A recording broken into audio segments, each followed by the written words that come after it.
мезгилдерде аялдардан жана ошондой эле мырзалар арасында дагы тукумсуздук илдети абдан өрчүп барат ал эми. Бирок мырзалар, эркектер тилекке каршы бул илдетти көбүнесе моюнга ала беришпейт экен.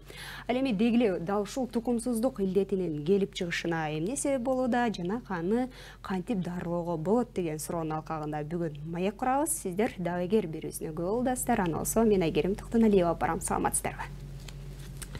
Дароо эле коноктор менен тааныштырууга өтсөм, Дамира Доронова, Сенамет интегративдик медициналык борборунун гинекологу, ошондой эле Шайлообек Үркүнбаев агайыбыз, Сенамет интегративдик медициналык борборунун негиздөөчүсү жана ошондой эле фармацевтика илимдеринин кандидаты. Мына сырткары Азат Токтобеков агайыбызды чакырганбыз, Сенамет интегративдик борборунун уролог жана андрологу. Саламатсыздарбы агай? Куш келипсиздер биздин студиябызга. Да ушул маекти кураарга атайын сиздерди куруу үчүн сиздерди чакырдык. Себеп дегенде да ушул жайдан дарыланып жаткан жана кайрылган жарандар дагы көп деп уккан маалыматыбыз дагы бар. Анан дегиле алгач эле Шайлообек агай сизге бергим келип турат. Өзгөчөлүк эмнеде? Дегиле кантип дарылайсыздар сиздер? Биздин ошо тукумсуздук маселесине келгенде албетте ал жакта да өзгөчөлүк бар.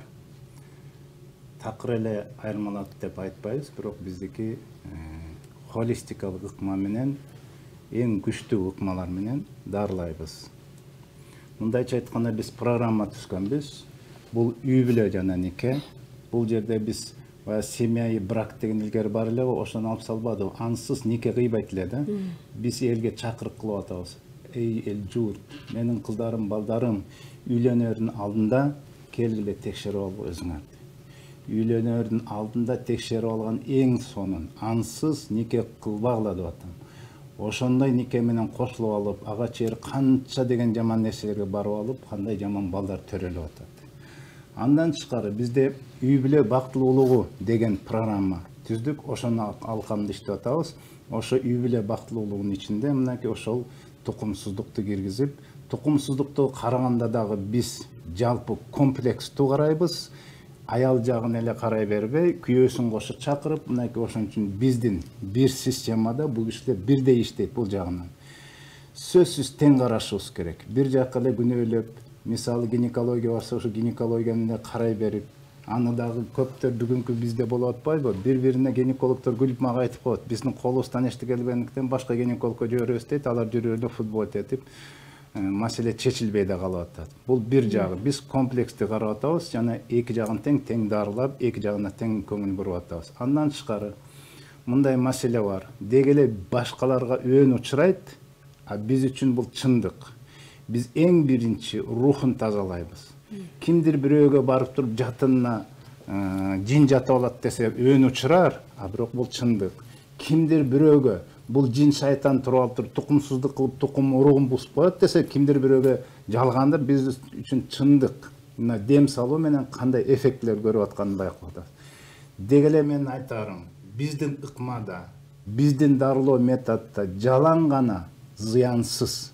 Ошол эле баттарды алганда дагы жалаң гана сүннөттөн жана Курандан алынган чөптөн, нукра чөптөн жазылган дарылар менен. Андан тышкары жанагы бизде физио бар, упражненияларды көрүп, физиотерапевт өзүнчө бар, физкультурник өзүнчө бар.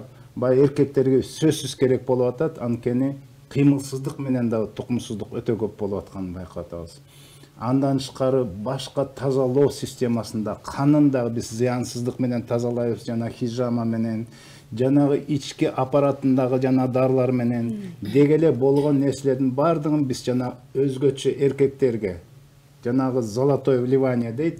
Бул представьте аркасына куюп тур золотое вливание деген сонун биздин жакшы биздин өзүбүз тапкан дарыбыз бар. Ошон менен тукумду күчөтүп, жок болгон нөлдөн кыймылдатып, аны пайызын көбөйтүп, ушул көрсөткүчкөнгө чейин жеткирип атабыз. Мен бүгүнкү күнү мына ошон үчүн кандай бир суроолоруңа өзүм ээрчитип келдим, нукра силерге эксперт катары мынакей уролог, андролог жооп берет. Ушул иш менен көптөн бери иштеп келе аткан Дамира Абдыкаматовна жооп берет. Биз жооп бергенге даярбыз. Ооба.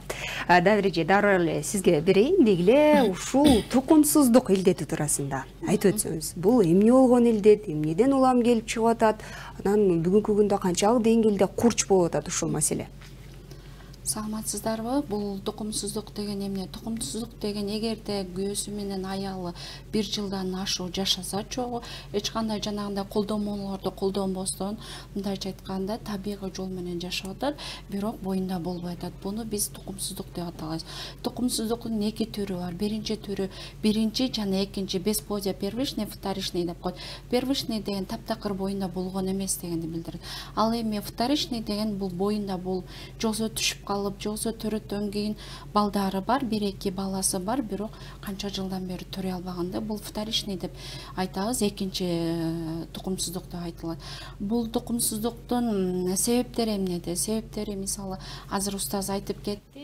Биринчиден биз бир гана күнөөнү аялга жаап туруп, төрөөсү аны кетириш керек, жолсо төрөөсү аны только сүдүрөп туруп лечение кылыш керек деп туруп, биз баардыгын алып келип эле аялга такып атабыз да. Жок, бул жерде эки тараптан карашыбыз керек. Мисалы келинчеге келдиби, жолдошу кошо келиш керек. Ал келгенден кийин мындайча айтканда биринчи анализ крови деп коет, бүт жалпы анализди карап көрүш керек. Органический, андан кийин гормональный деп коет. Гормональный, аялдык гормон кандай кетип атат? Аялда эркектик дагы гормон, аялдык дагы гормон бар. Мисалы аялдарда эркектик гормон өсүп кетет дагы, жогорку деңгээлде тестостерон деп коет. Ошол жогорку деңгээлде көтөрүп кетет да, ал ошонун натыйжасында боюнда болбой жүрө берет. Ал эми пролактин деп коет, ал бул нормада төрөбөгөн аялдарда болбош керек. Бул гормондук нарушениянын мындайча айтканда баштын так ортосунда гипофиз головной мозг деген бир нокот сыяктуу мээбиз бар. Ошондон алдыңкы долясынан бул кала-калаба пролактин төрөттөн кийин бөлүнүп чыга турган суюктук. Азыр мисалы первичный бесплодие таптакыр турмушка чыккан, бирок таптакыр төрөй элек. Бирок ошонун натыйжасында нормада 360-ка чейин болуш керек гормон пролактин нормада. Ал эми жогорку деңгээлде 2 эселеп, 3 эселеп көбөйүп кетип атат. Бул бир баш боюнча алганда. Ал эми энелик клеткалар фолликула деп коет, энелик клеткалар жарылыш керек. Азыркы учурда жарылбай атат. Атмосфера влиять этип атат биздин организмибизге. Андан сырткары азыр устаз айткандай кыз бала жаштык кезинде катуу чочуп калышы мүмкүн, жоксо коркуп калышы мүмкүн, бирок билинбей жүрө берет экен дагы. Ошол нерсе биздин организмибизге постепенно таасирин тийгизет экен дагы. Фолликулярный деп коет. Ар жерине көп чоң-чоң болуп жарылбастан майда-майда болуп жарылып калат дагы, кичине-кичине болуп калат дагы. Ал эч качан төрөй албайт. Мындайча айтканда доминант болуп эле жарылбай калып кетет. Нормада 23-кө чейин жарылыш керек, ошондо оплодотворение жүрөт. Азыр 5, 8 ашып кетсе 12 болуп калат да, кайра эле кийинки айга өтүп, убакыт өтүп атат дагы. Мага төрөбөгөнүм 6 жыл болду, 8 жыл болду, 12 жыл болду. Мисалы бизге 29 жылдык эжекке келди. Төрөбөгөнүмө 29 жыл болду. Бир гана Аллахтан үмүт кыламын, бирок силер себеп болуп калып, мен төрөп алайын деп үмүт менен келип атышат да, мисалы. Бирок бизге кайрылгандардын саны күндөн күнгө арып баратат, бирок боюнда болгондордун дагы саны көбөйүп атат. Ал биз причинасын карап көрөбүз. Урологическийби, гинекологическийби, экөөнү карап көрөбүз. Эгерде баардыгы таза чыгып атат, анализдер баардыгы норма, же болбосо ашыкча өсүп кетип атат. Биз аны Куран аяттын негизинде дем салуу менен, мындайча айтканда, адам баласы көз назар сыйкыр дуанын айынан органический жабыркайт экен, но неорганический болуп таасир этип калат экен дагы. Ошонун натыйжасынан бесплодие болуп туруп бизге келип атат. Келгенде мен аны карап көрөм дагы, карта ачабыз. Картанын негизинде биз демге дагы жөнөтөбүз, медикаментозный деп коет. Кайсы гормон көп, ошол гормонду биз схемасы менен дарыларды ичирип гормондорун түшүрүп атабыз. Жолсо урогенитальный инфекция деп коет, половой жыныстык жол менен жугуучу оорулар дагы толтуруп атат. Аларды Біз антибактериальный терапия деп коебуз, антибиотиктер менен берип туруп, андан сырткары биздин ыйык Куран аяттын негизинен келген чөптөрдөн жасалган дары дармектерибиз бар. Ошолорду биз аялдарга назначение кылып атабыз. Аллахтын каалоосу менен без кээ без гормондагы гормондор түшүп, бир айдын ичинде жыйынтык аябай чоң болуп атат. Сүйүнүп келип атышат, 4 айлык болуп калды, 3 айлык болуп калды, 1 айлык болуп калды деп. Биз жон гана себепчи болуп калат экенбиз. Ошо устазыбыз атайын ушундай жол менен ачкан клиниканы. Максаты чоң устаздын, бирок биз да колубуздан келишинче аракет кылып атабыз. Аллахым бизди жон гана себепчи болуп, ушул жол аркылуу боюнда болуп атышат көптөгөн аялдарыбызчы. Мен суроо берип кетейинби? Албетте. Гинекологко. Албетте. Мондайда бул киши менде иштегенине 1 жыл ашты. Мен суроо берет элем да, менде 3 гинеколог иштейт. Мурунку иштегениңиз менен көргөнүңүз менен бүгүнкүнү айтып бериңизчи, айырмасын. Мурун мисалы мен практикамда болгон, бир байке келип, жеңе ушундай болот экен, Аллахтын буйругу менен ушинтип төрөй калат экен, сен элестетип атасыңбы, гормонго кантип таасирин этет деп экөөбүз аябай спорлошконбуз буга чейинчи. Кийин мен өзүмдүн жашоомдо практикамда көрүп, бир аял келген, 12 жыл боюнда болгон эмес, таптакыр. Анан анын турбасын алабыз, эко жасайбыз, эко аябай урушуп келген, эки тарапта карашып келген экөөчү. Анан келдик, демге жөнөттүм алардычы. Демге жөнөттүм, көңүлсүбөдү. Ишенбеди. Демге келдик, 10 күн болду, эмне кыласыз дегендей кылды. Анан мен айттым, жүрүңүздөр деп, аларды демге дагы жөнөттүк, дарыларды дагы ичирдик. Ровно 1 айдан кийин мен өзүмүн көзүм менен анда геморрагический деп коет. Мындайча айтканда, трубканын баардыгы кан плюс апоплексия деп коет. Эки турбанын жадындын турбасы уже гной тетип, аны албаса болбой турган болуп калган. Мен практикамда болгон нерсе, бул бир эле көрүнүш да. Аны алабыз дешкен. Мен айттым, 1 ай убакыт бергиле, бирок бул эч нерсе болбойт. Бир гана Аллахка ишенгиле. Себеби кандай инсан болосуз, бир муштумда бул жүрөк болот. Ишеним болбосо кыйын десек, макул деп ишенип келишти. 1 айдан кийин уже фолликула 22 деп берди. Мен өзүм ишенбедим. Макул, анда сиздер дагы дальше аракет кыла берели, демге келе бериңиздер дедик. Мен собранияга кирип кеттим, собраниядан отурсам эле СМС жөнөттү. 2 полоска көрсөткөн тест. Анан аны алдым да өзүм сүйүндүм. Өзүм бала болгондойчу. Анан аны алдым дагы сүйүнчү деп жөнөттүм. Ал чыксам, ал эжеке айтты, мага умрадан путевка берди, коллегаман деди. Плюс азыр Аллах мага мындай перзент берип отурат деди. УЗИге жөнөтсөк 5 неделе беременность бар экен. Мен ушунчалык азыр ишенич менен айтамын, бул Аллах гана берет экен. Биз медиктердин колунан эч нерсе келбейт экен. Биз сүйлөп койрот экенбиз. Мынаны түшсө эле гормонду ичсең эле түшөт, анан боюңда болот. Анан анализди ичсең эле жок, биз айткан эмес, Аллахтын айтканы болот экен. Бул жерде устаз айткандай, сенсация болот. Бул киши бир эле себепти айтат, мындайлар көп болот, көпөсөсүн. 9 жыл, 5 жыл деген мындай эле, 12 жыл балалуу болгондор, булар үчүн азыр эсоата сенсация болду. Разве такое? 3 гинеколог тең. Эркектердин уруктугу 0% болуп туруп, 50%тан ашып кетип, кыймылдуу болуп калганына өздөрү маң болуп, врачтар өздөрү жооп бере алышпай атат. Бул Аллахтан. Биз ыкмасын жазайбыз. Биз өзгөчө жазайбыз. Медиктердин бир эле ыкмасын алган, эмне бир гинекологко, дебурологко болсо медикаменттер назначить этет, башкасын болсо обязательно кайра эле организмге пичка этет. Биздин ыкмабыз биринчи тазалайбыз. Антибиотикти дагы колдонорунан да биз чанда гана колдонобуз. Ал бул тест кылып текшерип, ошого чувствительность бар болгондон гана кийин колдонобуз, болбосо ага да биз келбейбиз. Биздин өзүбүздүн сонун дарылар бар, ошону пайдаланабыз. Кийинки суроону Азат мырза сизге узатсам, мына жогоруда айтпадыбы, кыргыздардын менталитетинде сиңип калган, эгерде бала болбосо, балалуу боло алышпаса, сөзсүз түрдө бул айымдарды күнөөлөшөт депчи. Чын-чынына келгенде мырзалар арасында бул маселе канчалык деңгээлде курч болууда? Көп эле болуп атабы? Негизи анан өздөрү моюнга алып кайрылышабы? Канча жашка чейинки мырзалар жабыркап атышат? Саламатсыздарбы? Сураны аябай жакшы бердиңиз. Ошо биздин ошо кыргыздардын менталитетине байланыштуу ошо көп жылдан бери эле үй бүлөдө балалуу боло албаса эле баягы аял кишиде күнөө деп эсептешчү да. Бирок уже акыркы 50 жылдан бери уже эркек жактан дагы себептер аябай көп болуп келген далилденип келет. Анан жылдан жылга уже даже ошо эркектердин себеби, эркектердин айынан ошо балалуу боло албай атканы уже 50%-тен ашып бартат. Илгери, где-то 25 жыл мурун 50-ге 50 берсе, азыр уже 50-ден ашып бартат. 55 деп эркектерге көбүрөөк берип атат себебин. Анан эркектер негизи буну сразу эле мойнуна алгысы келбейт. Ошо эркектерге мүмкүнчүлүктөн пайдаланып кайрылып кетким келет. Негизи ортодо балалуу боло албай атса, эркекти текшерип коюш эң жөнөкөй. Акча жагынан дагы маселесин ала келсек, аябай арзан, өтө эле ден соолугуна да жабыркабайт. Бир эле ошо спермограмма деген анализди берип койсо эле бүт картина көрүнөт эле да. Анан аял кишини текшериш чында мына коллегабыз турат, далилдеп берет. Текшериш аябай оор. Анализдер көп бериш керек болот, гормон бериш керек болот.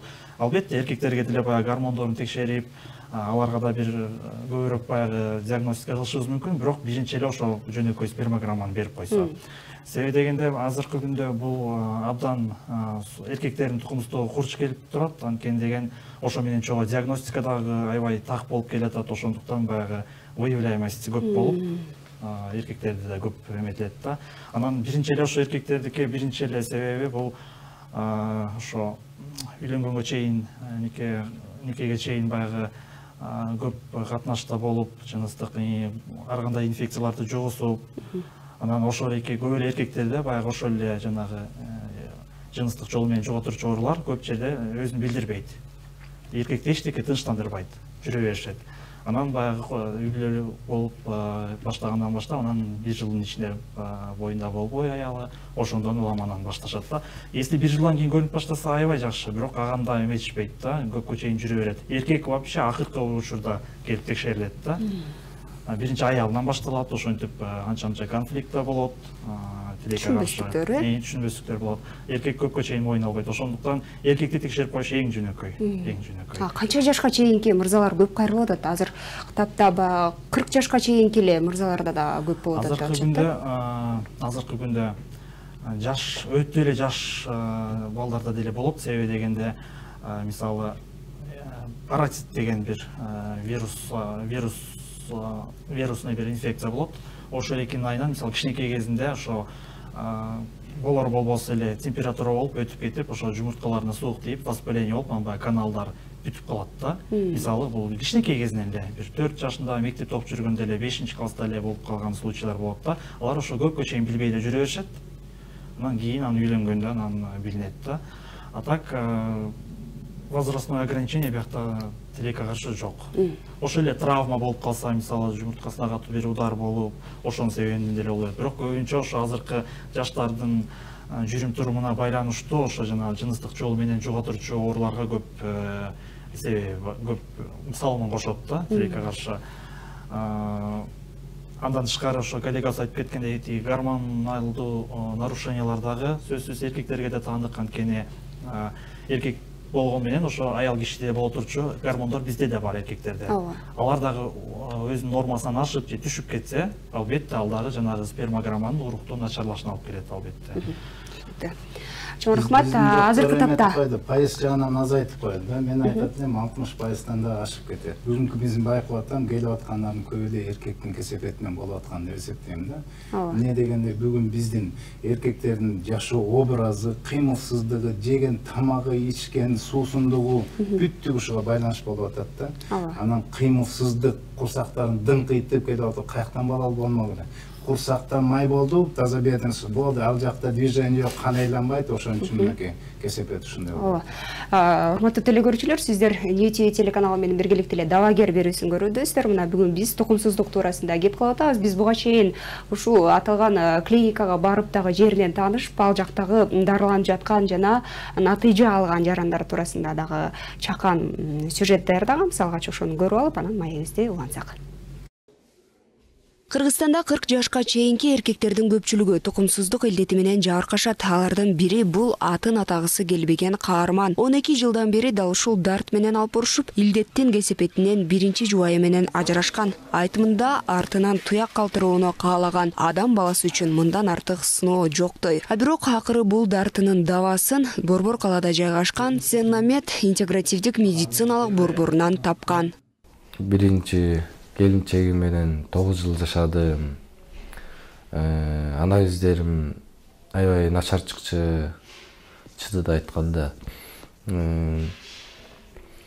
Көрүнбөгөн жер калган жок. Даже алыс жакка чейин барып лечение кылып келип аткан убактар болду. Албаган уколдорду, албаган капельницаларды алдык дегендей. Вообще болгон жок. 9 жыл жашадык. Келинчегим экөөбүз бир чечимге келип ажыраштык. Бири-бирибизди туура түшүнүп. Андан кийин бияка келип эме кылдым, лечение кылып баштап канча 10 күндөй кылдым. 10 күндөн кийин сразу результат билинди, аябай эле чоң билинди. Бияктан деле көрүштү го, мен эмелеримди даже мурунку врачтарыма да барып көрсөттүм атайын. Салыштырмалуу экөөнүн асман менен жердей эле болуп калды да. Мурунку анализим мен мисалы үчүн тукумум аябай спермам слабый болчу. Аябай слабый болчу. Азыр уже укмуш Кудайга шүгүр аябай жакшы да. Андан кийин эле бияктагылар айтып калды, эми Кудай буйрса балалуу болосуң, теги үйлөнөрсөң болот деп. Үйлөндүм, буйрса сразу балалуу болдук. Ошентип балалуу болуп, эми Кудай буйрса баары жакшы иншаллах. Бул көйгөй эркектер менен кошо эле аялдарды да түйшөлтүп келет. Соңку мезгилдерде тукумсуздуктун айынан эко жолу менен балалуу болууну каалагандар да четтен чыгат. А бирок биринчиден бул мусулман баласы үчүн мындай кадам талаштуу маселе жаратса, экинчиден эко жолу карапайым калктын капчыгына бир топ эле кыйын дешет серепчилер. Мындан улам элдик медицина менен салттуу медицинаны бирдей алып кете билген дабайгердин каалгасын каккан айымдар да бар. Мен ошо 7 жыл төрө албай жүргөм. Жүрүп, көп жерлерге леченияга бардым, көп нерсени кылдым. Анан даже эко кылайын деп ушу мусулман дин жагынан бул туура келбестигине мен даже экага эле барган эмесмин да. Анан ушу тайжем экиге барып келип, анан ушу хисталгиндин тампонун колдон 40 күн. Анан черный тмен менен хисталгиндини ич деп айткан да. Анан эми ага деле уже ишенбей, бардык нерсеге ишенбей калгам да, уже бирок тайжемдин көңүлүн калтырбайынчы деп колдондум 40 күн. Колдонгондон кийин больницага барсам, ошо боюңузда бар экен деп айтты да. Ошо анан аман эсен төрөдүм, кыз төрөдүм. Ошондон бери 5 жыл өттү. 5 жылдан кайра төрөй албай атам, экинчими төрөйүн дедим эле, анан бул жакка келип кайра колдонуп атам. Үйлөнгөнүбүзгө 12 жыл болду. 12 жылдан бери көп жерге бардык, больницаларга бардык. Дарылоонун көп түрүн көрдүк. Биологический таза экенсиз деп бүт кагыздарды карап, вроде баары жакшы экен деп демге сразу эле демге киргизди. Анан бир ай демде жүрдүм, демге барып, анан кийин ошо бир айдан кийин результат болду. Буюрса ошо демден лечение алып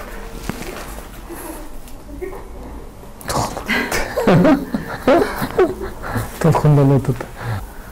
Ошо андагы бир айдай түшүнбөй жүргөнбүз. Анан кийин көрүп алып, тест колдонуп, ишенбей, үчөөнү колдонуп ишенбей, эртеси күн Дамиража келсек, Дамиража сразу эле билип эле УЗИге жөнөтүп, ошо буюрса өйүсталды. Шайлообек Үркүнбаевдин Сеннамед клиникасына күн сайын жүздөгөн жарандар кайрыла турган болсо, алардын дээрлик көпчүлүгү дал ушул тукумсуздук менен жабыркагандар. Аталган борбор илдет менен алып урушууда. Атайын уролог, гинекологдордун кеңешинен тарта анализ тапшыртып, диагноз коюу менен бирге эле интегративдик медицинанын алкагында аталган илдет менен алып урушуп келет. Урматтуу телекөрүүчүлөр, сиздер Давагер берүүсүнө түзөөдөн күбө болуп жатасыздар. Бүгүн биз тукумсуздук жана аны дароо жолдору туурасында маек куруп жатабыз. Суроону узатайын дароо эле убакытта текке кетирбестен. Шалибек мырза, айтып өтсөңүз, мына бүгүнкү күндө ушул тукумсуздуктун айынан эко жол менен балалуу болууну тандаган жарандар дагы четтен чыгат эмеспи? Ал эми буга биздин дин кандай карайт, дегиле бул тууралуу кандай айтылган динде? Экстракорпоральное оплодотворение дейт. Эми бул эки тарапта болгон алымдар бар, уруксат жана уруксат эмес деп.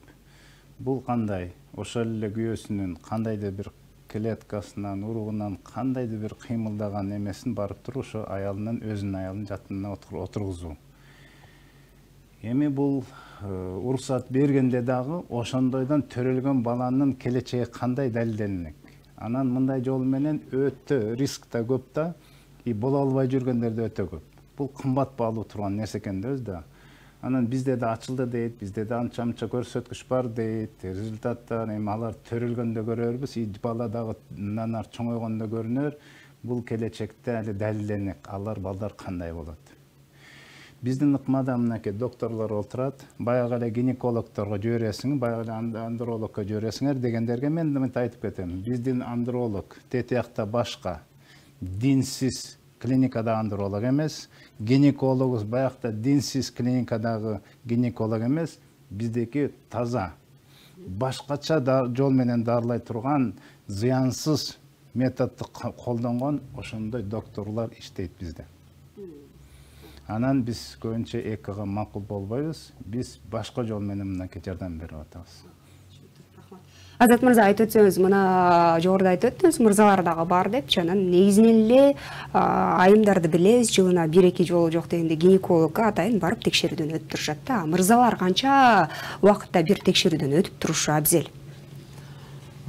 Мырзалар биринчиден ошо жыныстык жолу менен жыныстык жашоосун баштагандан баштап ошонун астында бир сөз көрүнүш керек.